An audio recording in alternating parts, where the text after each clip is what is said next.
কিছু রোগীরা একটু ওভার কনফিডেন্ট ফিল করেন। এরকম ব্যাপারটা যে ডাক্তার সাহেব তো আমাকে ৫-৭ বছর আগে বলেছিল যে, "আপনার হার্টের রক্তনালীতে ২-৩ টা ব্লক আছে। আপনার কিন্তু সমস্যা হতে পারে। আপনি স্টেন্টিং করান অথবা আপনি আ এই চিকিৎসা করেন, এইভাবে ঔষধ খান।" তো আমি স্টেন্টিং বা রিং স্থাপন করলাম না বা বাইপাস সার্জারির কথা বলেছিল সেটাও করলাম না। ঔষধপত্র খাচ্ছি, ভালোই আছি, বেশ ভালো আছি। কোন অসুবিধা হচ্ছে না আমার। তো আলহামদুলিল্লাহ এটা হতে পারে।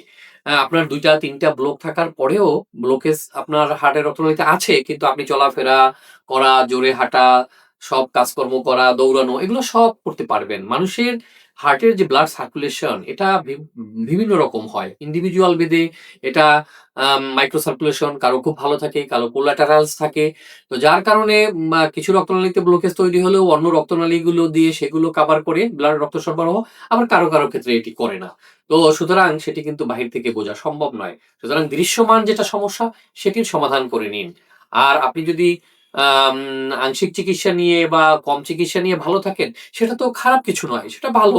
তবে সবচেয়ে ভালো হলো যেটুকু প্রবলেম আইডেন্টিফাই হয় সেই প্রবলেমটার চিকিৎসা বিজ্ঞানে যেভাবে নির্দেশিত সেইভাবে নেয়া উচিত।